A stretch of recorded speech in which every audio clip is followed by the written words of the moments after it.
What's good, everybody? Welcome to the Miss Best Reviews channel. Good morning if you are on the West Coast or running around the South somewhere. Good afternoon if you're on the East Coast. We are here to go over Love and Hip Hop Atlanta. This episode was season 13, episode 8, titled Rules of Engagement. Y'all, I do have a bunch of stuff that I'm doing today. I have an event I'm going to tonight, so hey, my camera will be off because I am in the bed, and right after this live, I gotta hop in the shower, clean the house, go run some errands, all sorts of things of that nature. So I will be off camera for that reason.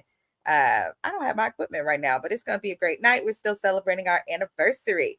So also another heads up, you guys, James is still on a pause from YouTube, so I will be doing this recap alone. But let's get into the episode because I'm tired. I'm tired of this cast. They have got to do something different. They just do. So we start the episode with Queen Key, who, in my opinion, has been a breath of fresh air. Queen Key and Rennie Rucci have been getting very close, which I feel like matches. When they brought Rennie Rucci on and she was close with Sierra, I was kind of like, okay, that's nice. But I just didn't feel like they were in the same space age-wise, maturity-wise, like things of that nature. So I'm glad to see them add people on the cast that like Rennie and Erica Banks and them can actually interact with.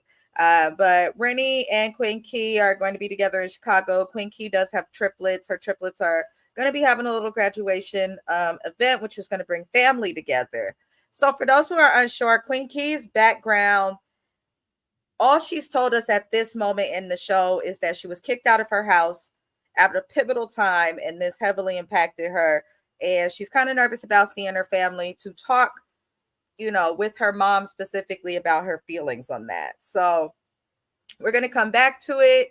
I do think it's good to have those conversations. I just wish people would make the attempts and the efforts to have those conversations off camera, which I'm sure she may have, but I'm not mad at how the conversation went, which we'll get into later on down the line. But we then see Jock having issues with bailing his brother out. His brother's children all just passed away, unfortunately. So blessings to the family, especially the mother of the children. In a fire in the apartment, Jock's brother went in to try and save them, could not save them. A couple weeks after burying the kids, the police in Atlanta decide to arrest Jock's brother for negligence and child neglect and things of that nature because of the fire, which is crazy. It's absolutely insane. Now, if the fire started because, his brother was up smoking a blunt or something and the blunt fell into something and started a fire, then that's negligence. Because you really shouldn't be doing that around your kids. I know a lot of people do, but you really shouldn't be doing it. But if a fire just broke out because of faulty wiring or a faulty, stove or something like that, like something that's genuinely out of Jock's brother's control, I don't feel like this man should be in jail. I just don't. But it's hard because we only know so much about the situation. What is given is Jock don't have a storyline. I empathize with the family for what they're going through, but I also feel like Jock don't have a storyline. Kendra don't have a storyline. They flip out on each other every couple years and every couple months on social media, on other shows like Couples Therapy, which we went over on James's channel. And then they end up back together, but they don't really have no storyline that's interesting. Jock is talking about his family and what they're going through, which I can understand is a part of his storyline because it's his family, but it really is kind of a hard topic. But he's having issues bailing his brother out. He eventually finds a place called Free at Last bail bonds. I don't like that they took a term that's associated with one of the greatest activists in American and Black history. I don't like how they took that name and then just applied it to bail bonds, but they did get Jock's brother out for $33,000, which is a lot of money, because he had 3 separate charges. Each charge carried a bond of about $100K. So, prayers to the family, I guess. What else can we say? Hell. We move on to Bambi. She meets with Yandy, and Yandy was in a wig that was toe up from the flow up. I didn't understand it. Yandy never fails us with her makeup, but Yandy's wigs be questionable as hell. Now, Bambi mentions seeing pictures of Ray Face, who Bambi's engaged to, and I guess these pictures were him being too friendly with women. And Yandy gave the worst advice and was just like, yeah, just ignore your female intuition, ignore the red flags, and enjoy your engagement. because we know that's how Yandy think. It's like, oh, he cheated on you. Who cares? Keep it private. Enjoy your life. What? Don't make no type of sense. So they move on after Yandy gives Bambi the bad advice to the engagement party that Bambi's going to be having. And I just think it's crazy that Bambi wants to have an engagement party when she's saying herself that she feels like her relationship's on shaky ground.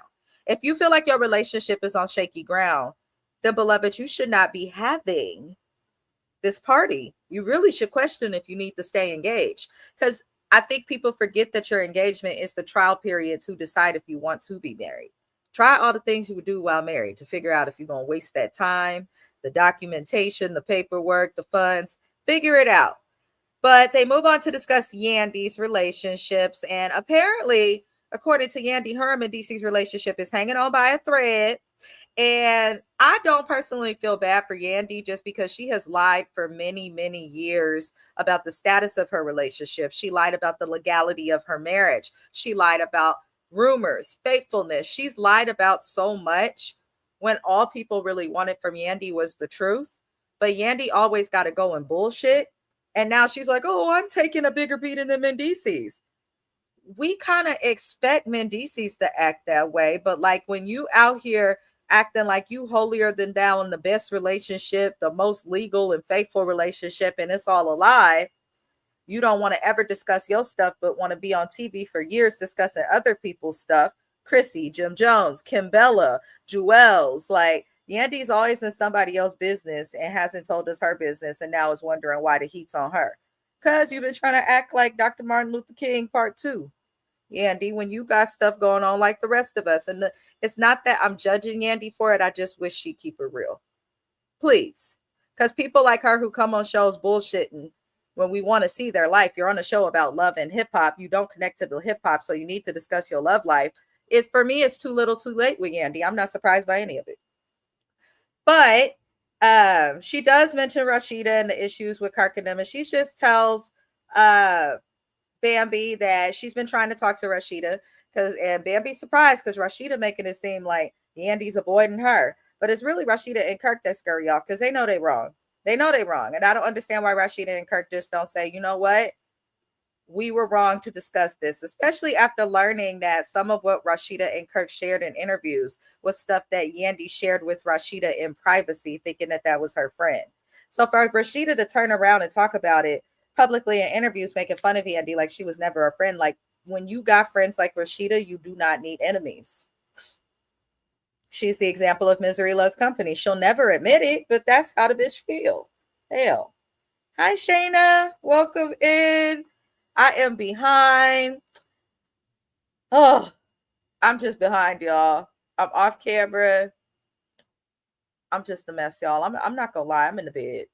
I am in the bed. No equipment. Hey, just hiding in the bed. I did not feel like it. I have too much to do today, and I'm still figuring out how I'm gonna get it done. But I'm gonna figure it out. I'm gonna be seeing Charlie Wilson. If you're in the Bay Area, you're gonna be at the Concord Pavilion for Charlie Wilson tonight. Hit me up. I'll be there. But yeah, I'm tired of this Yandy, Rashida, Jasmine, Kirk situation. So Yandy tries to expose Jasmine, Kirk, and Rashida as being in a polyamorous relationship, which is where a bunch of different people in a relationship, kind of like that nasty mess that the singer Neo has going on, which is also an HR issue because I saw Neo perform at that Mary J. Blige tour a couple months ago, and half of the bitches that's his girlfriends is also his backup dancer. So I'm like, oh, we just dipping into the employee pool. Okay, sir. All right. Moving forward, Jock's brother does get out of jail, and I don't like that he's on the show right now. His children just all passed away, and he's being charged criminally for some type of piece in their deaths. And you think of that and you see the mother of the children supporting the brother, and you're just like, this is a terrible situation. I think it's a waste of taxpayer dollars personally, but maybe there's more to the story that I don't know. But I don't like that the dude is on camera. It's weird. Shayna said, things are different in that industry. Child.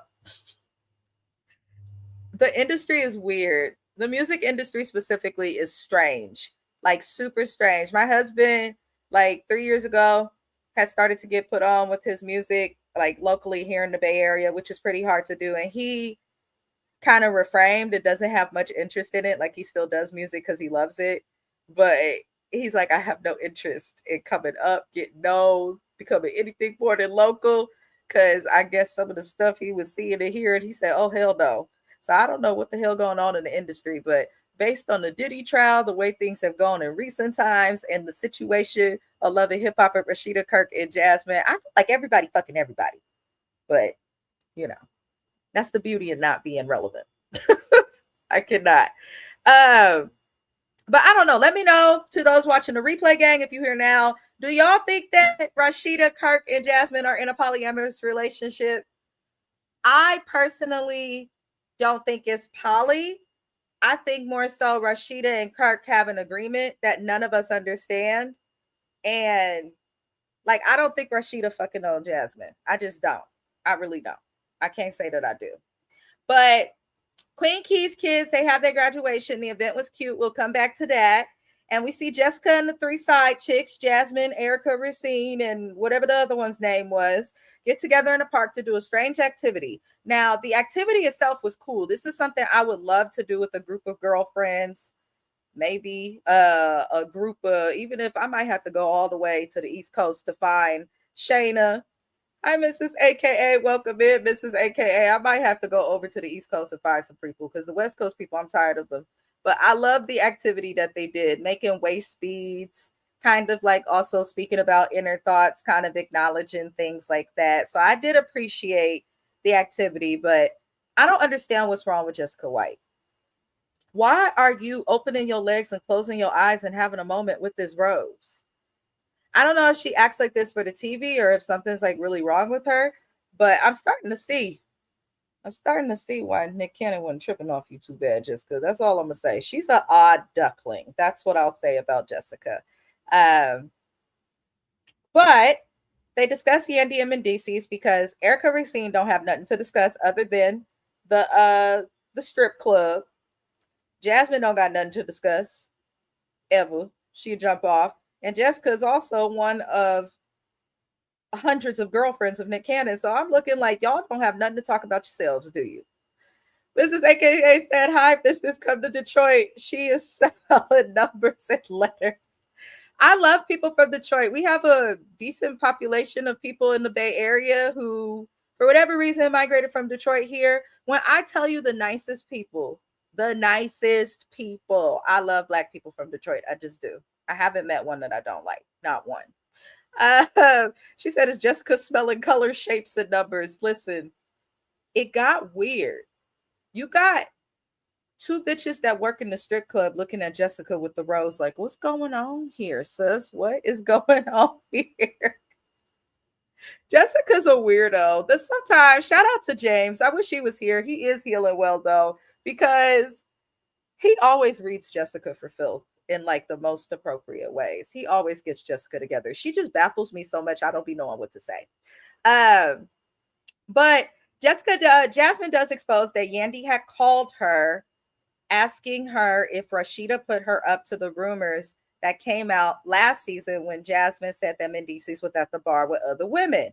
And Jasmine says she told Yandy, no, Rashida did not put me up to this, and says she offered her an apology and felt sorry for her. So I'm looking and I'm like, okay, it was messy of Jessica to go and tell them these things. But then at the other time, I do feel like if Jasmine's going to be here, she should explain herself. But I think that Yandy and Rashida both have similar situations. They have to. Miss AKA says she think Jessica does it for the camera. She has to. There's no way she's respected and can keep a job, but act the way she acts on this show. There's no way. There's absolutely no way. But I'm tired of Yandy and Rashida in the beef. They both have similar relationships. Yandy's nigga ain't shit. Kirk ain't shit. The only difference is Kirk is not financially dependent on Rashida. I believe that Mendices is financially dependent for the most part on Yandy. He may have his own little brand deals or social media partnerships, but that's the only difference between these men really is income. They even from the same damn city. They both from New York. So I'm all this beefing over two ain't shit niggas. I don't understand it. Because if my husband ever even thought to do half of the shit that Yandy, Mendices, Rashida, or Kirk have done to each other, I'm not arguing with nobody over him. Not his mama, not the Lord, not nobody. He would be gone. So I don't understand why these women, it shows you can have everything aesthetically, materialistically. They can have the money, the beauty, all of these great successful businesses, but ain't got a lick of common sense when it comes to these Negroes. So hopefully they start to see that and realize they both look stupid. But we do see Jock's brother get out of jail. He did reunite with everybody. It is going to take time to mourn all the kids. Queen Key does have a talk with her mom at her graduation event. I do think it's nice that Rennie encourages people to stay close to their mom. But Rennie, where is that man? Because last season it was Black Zack this, Black Zack that. He's so beautiful. I met my love baby. The baby's beautiful. And then next thing we know, social media wondered if the baby was his. And then there's cheating rumors and you got put out the house and decided to go live and tell us like we could help. So I'm like, Rennie, I want to see your home life. Where is that man? What is he doing? What is it like? Where are your kids? Because I know Rennie does a lot, but she don't really show too much of her life. And I feel like it's time, because why are you here? Personally. But Queen Key talks to her mom. The conversation went well. I feel for Queen Key and I appreciated her being real. She basically says that there were things that she went through as a child that she cannot understand how her mother and people who were supposed to protect her did not see. And she says that she went through every form of abuse possible. And it sounds like she really felt abandoned and mistreated by her mother, and that resulted in her bad behavior when she was a teen, which is common, and why they act out. Now, I do appreciate and respect that they're both trying to be cordial and keep things positive instead of sitting in arguments. However, I think that Queen Key could benefit from therapy. I think her mom could benefit from therapy, and I think they would benefit from it together, because you could tell like her mom tried to acknowledge it, but I don't feel like her mom really got it.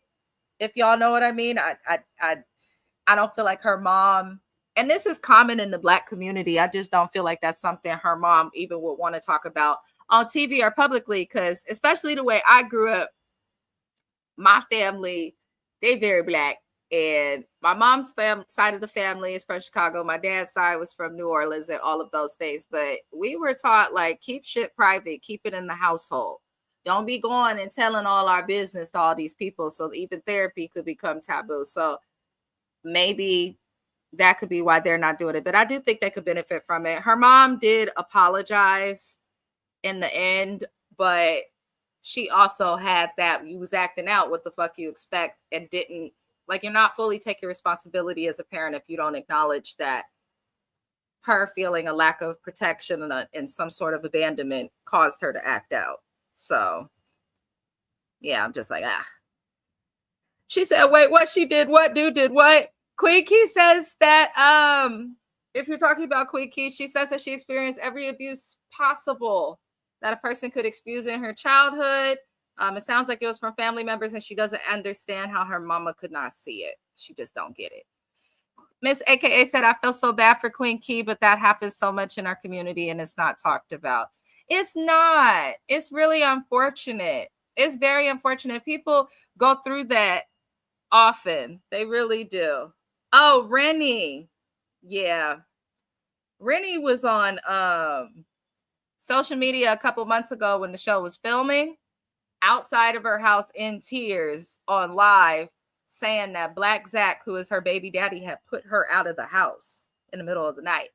And I guess the reason why is because there were rumors that were spiraling online about the alleged paternity of the baby, and Rennie's ex put out a song, and I guess Black Zack thought the song or something was current or meant she was cheating. It was the hot mess express, Miss AKA. It was a hot mess. I personally feel like there's some violence going on in her relationship, probably on both sides. That's why I'm like, Rennie needs to show us her life instead of just tagging along the newbies on the show and coming to events and acting funny with Sierra. Like, show your story. Because we seen Sierra talk about her miscarriage, every husband and boyfriend that she got. We see all these different things. But with Rennie, it seems like after her mom passed, she shut down a little bit, which I can understand, but it's time to come back and give us a little more. That's just all. But Queen Key, we do wish you the best and, prayers and all of that. I wish no bad will on Queen Key. I actually like her a lot as an addition to the show. But we get to the Hot Mess Express, which is Bambi's engagement party. And Bambi is annoyed with Ray Face for drinking. And I'm confused because when we met Ray Face last season and they went to Cabo and did the couples trip, I found there to be several red flags, and I don't understand why Bambi is doing this. When she married Scrappy, there were several red flags and she still did it. Now she's going through with an engagement party, even though I believe in today's time they're broken up. But it's like, I feel like Bambi be fighting for shit to work that's already broken and done. And I'm tired of it. And I'm also tired of her mentioning this drinking, because this man had some sort of a drinking problem when he was in Cabo, not drinking problem as in he can't stop. But the way that Bambi complains about his drinking makes me think that is bad enough to where when the cameras aren't around or something, there's more going on with this man's drinking. Like, why can't he drink in public? Like, that just shows they don't know each other. They're trying to get married after 6 months of knowing each other. Like, these niggas don't know each other. But Bambi moves away from Ray because she's concerned with Sierra. When Sierra comes in, we know that Sierra recently had a miscarriage and is out. And, the girl already wears so many eyelashes and got so many fillers that it looked like her eyes is closed or she's high as hell half the time. But I guess Bambi was able to tell that Sierra's been crying. And, Ray Face ends up expressing his love for Bambi. And at first he started off good. He's like, I love how kind she is and she cares. And, she just legit. I love all of that. But, I also like when she take her clothes off and everything just, bam, falls out. I'm like, wait a second. I thought y'all weren't sleeping together, Bambi. If y'all not sleeping together, why you taking your clothes off around him? Why are you teasing him? And then wondering why he get drunk and act a fool. Or she been fucking him. Because I'm like, you already got 3 kids. You ain't holy. What's the point? But I'm looking at Ray and I'm just like, okay, this is awkward. It was funny, but Bambi was embarrassed. So she goes off to speak with Jasmine, Erica Racine, and Jessica White. Side chicks and poly galore is what we'll call them. And Bambi tells Jasmine what Yandy said about the poly relationship. And this is where Bambi brings Jasmine and Yandy together to talk about this. And Yandy says that Jasmine never lied about anything. And I said, okay, Yandy about to play games with them. And we forget Yandy is intelligent. Because I'm like, Yandy, what you mean you never said Jasmine lied? You said something about Rashida, so I guess she's technically right. But Yandy swears that Jasmine and Rashida and Kirk are in a poly relationship. And she looks to Jasmine and she's like, don't even worry about the cameras. They already know. And Jasmine took a second, like I could see her brain thinking, which made me think maybe they are. But she pretty much denied it and says that Rashida and Kirk are lying on her. The conversation was awkward. Let me tell y'all this. I'm not going to recap and dissect every fucking piece of Yandy's spiderweb of bullshit. When I see 2 liars in a scene, I just assume that they are both lying, but they also both know the truth. And the only thing that has been a constant that's coming out of everybody's mouth, from everybody involved in the beef, everybody outside of the beef, the receipts, the blogs, everything, is that Rashida and Kirk got some type of arrangement. The DC's be cheating, and Yandy been cheating back too. Everybody been fucking up. So I just wish that they wouldn't even bleed so deep into it. And I know a lot of people and a lot of YouTubers are like, we need to take sides with is Yandy wrong? Is Rashida wrong? Rashida was wrong. Rashida and Kirk did have Yandy fucked up because they were supposed to be friends and they went and told her personal business on a podcast, interviews, all over the place. That part is shady. But when you get down to what the fuck the beef is over, they're literally fighting over niggas doing the same shit to them. It's stupid. And they're both cheating back. So I'm what? Come on, get rid of them, please. I'm tired. This show, y'all don't understand the fight that I go through to even recap this show. James has to give me a pep talk every week. Shayna said, I haven't watched the show in a while and I feel like I haven't missed anything. It's the same shit. Thank you, Shayna. Like, I love when people who haven't watched Love and Hip Hop chime into my Love and Hip Hop lives because they hear me speak about the episode and they're like, oh, it's the same. Yeah, it is. And I know we could say that about Housewives, but at least like the people, the beef or something would change. Like, Love and Hip Hop, this is not love. It's just not. It's just not. Rashida and Kirk. I can't. But there's one more thing that happened in this crazy ass episode, y'all. And that is Zell arriving late as hell to Bambi's party. Bambi's supposed to be Zell's real friend, as he proclaimed, but he arrived at the end of the party. Bambi was like, they putting us out. We gotta go. I said, oh. And I thought it was funny when she asked why he was late. He was just like, I just thought, come late, make an entrance. Why are you doing that at your friend's engagement party? That's not the time to arrive fashionably late. That's the time to arrive on time and make it about somebody else, not yourself, Zell. I really cannot stand Zell swag. I can't. I just cannot. But, Zell and Bambi end up catching up, as friends do, chatting about. And next thing you know, Ray Face, because we know he'd been drinking. And according to some of the other cast members, Ray Face, his family came from Houston, Texas. They like to drink down there. I'm trying to tell y'all.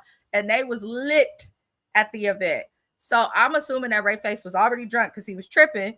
And he walks up to Zell and it's like, yeah, because if anybody got a problem with Ray Face, I feel like Bambi confronted Ray Face about the girl that messaged and DM'd her and Zell shit about Ray.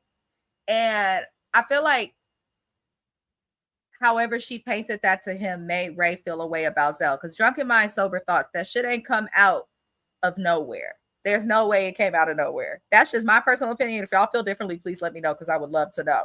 Because I may be way off, but it was random. I didn't understand the need for the two to beef. It was very strange. But if you come to an engagement party, right? Like, and this goes for a male or female friend. If you come to my engagement party and you're my friend, you're going to greet me and my nigga. You're not just going to greet one of us. So maybe that's what it was. I don't know. But Ray Face lost his mind. And Bambi was trying to tell Zell, you don't know these people. You ain't got nobody here for you. Because we know Zell ain't even from Atlanta. And Ray Face had his whole family. Bambi had her whole family. So I'm just looking and I'm like, Bambi, all the men that you get with just seem to bring some form of chaos. And it don't even be Bambi's fault. What I will say is Bambi's fault. You shouldn't have had this fucking engagement party and you shouldn't be engaged. All the red flags that's being thrown at you. But you insist. And it's also a big question mark. If you say you want to be celibate until marriage and a man suddenly decides that he wants to marry you in the blink of an eye, he just wants that punani girl. That's all I'm saying. But that was it, you guys, for this episode of Love and Hip Hop Atlanta. This was the episode Rules of Engagement. It was my take, my little review on the episode. Thank you to those who watch when we're no longer live. The views have been pretty decent for Love and Hip Hop. I genuinely appreciate all of you guys. My next live will be right after this one. I'm going to go over the Housewives of Miami. And then we'll also have some music reactions dropping on Labor Day. I am always looking for new shows to cover. I encourage everyone to see the link in the description. Please subscribe to James, Shayna, Mrs. AKA. Please subscribe to anybody Black. Please do that and run the likes up. I'm going to get into the next live, you guys. Let's also keep James uplifted. I miss him on YouTube. I hate doing this by myself. I just do because I'm shy. But I appreciate everybody for supporting all of us. And I'll see y'all on the next live. Happy Labor Day. Adios.